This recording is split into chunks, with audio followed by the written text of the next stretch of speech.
Shalom, shalom, I'm Rabbi Yehuda, and I would like to address the tragedy that happened in Jersey City.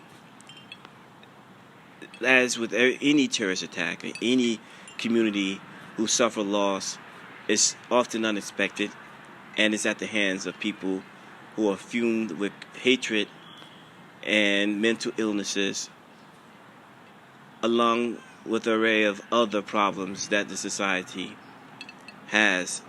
And a part of the Tikkun Olam, or the completion of the world for Israel, is part of being enlightened to the nation, is to help bring peace and dispel the world of the illnesses and the woes of ignorance through the light of Torah. That's the reason why the Most High told us to be enlightened to the nations. I pray that the souls that were lost in this will be wrapped up in the divine's presence wings, and may their souls rest with the children of Zion. May this be the will of the Most High. Now I shall continue on by saying that after reading reports, there were other people who were harmed by the reports given by different media outlets. Different newspapers have written about this tragedy. And as a rabbi, more particularly with a black Jewish or African American presence, I was asked to address this issue. I decided to wait a little bit, see whether or not other black Jewish rabbis will speak, and I'm sure they will. But in the meantime, I felt like it would only be apropos for me to not wait any longer and to speak on this issue. So I wanted to say that it is unfortunate that other Jewish groups have been implicated. Now, I'm speaking more particularly towards those Jewish groups that call themselves Hebrew Israelites. Now, there are other groups that call themselves Hebrew Israelites, and I think it will be only just for me to say at this moment, it would be remiss if I didn't mention this. Hebrew Israelite groups are not a homogeny. They are not a homogeneous group of people. And to many of you out there who are oblivious to this fact, I will ask you to look at my video, the term Hebrew Israelite. I hope that I can attach the link below this video, and you can just click on that after watching this, and you'll see what I'm talking about.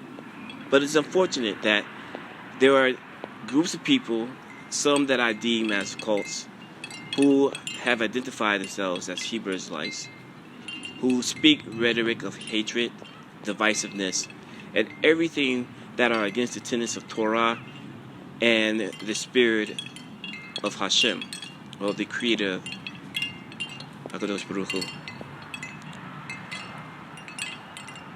And it is unfortunate that this group, or groups of people who have persona evil and bigotry and hatred, have been at the forefront of the representation of the term Hebrew Israelite. I have spoken before this event how I have suggested and encouraged black Jews who once identified themselves as Israelites or Hebrew Israelites to abandon the term. Nonetheless, because it has been a banner for generations, many of them will not leave or abandon such a term.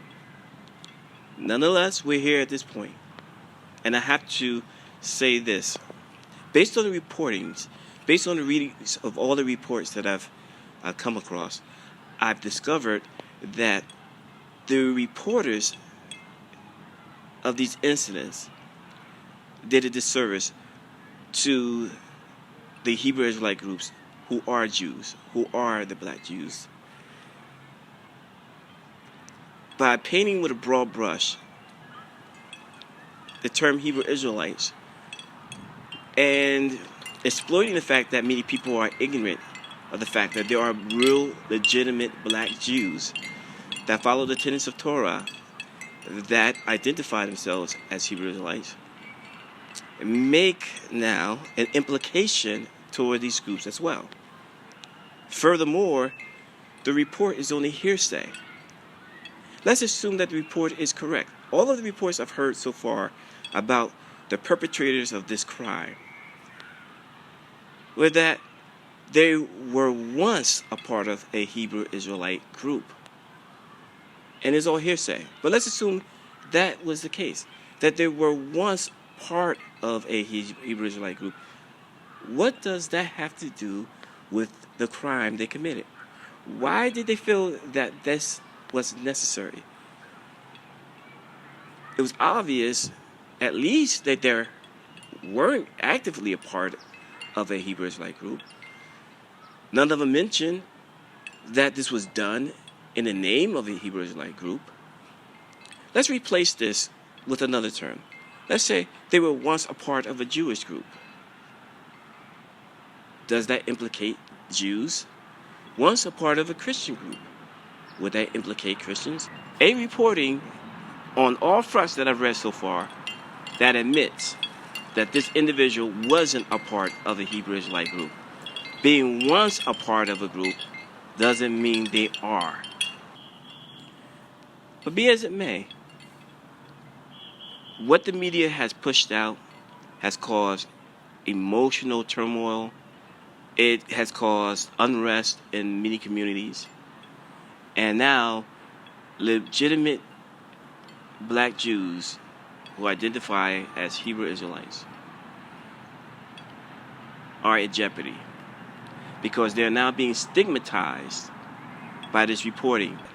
Perhaps they were once a part of the group that was on the up and up, that taught the ways of Torah, and they abandoned the ways and committed these heinous crimes. For those who identify as Hebrew Israelites and maintain the Masorah Torah, I suggest that you, if you're going to maintain that name, take on arms figuratively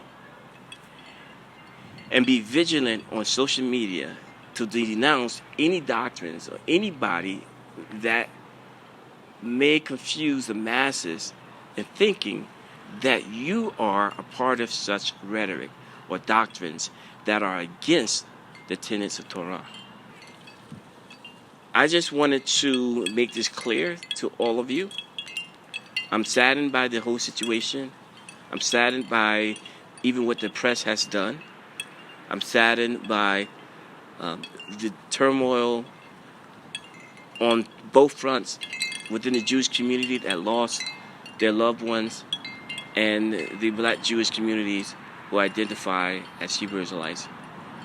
And I'm also angry at the media for even making such a suggestion when it was obviously irrelevant to what happened. I'm Rabbi Yehuda. If you have any questions or comments, please ask, and I'll do my best to respond appropriately. Shalom uvracha.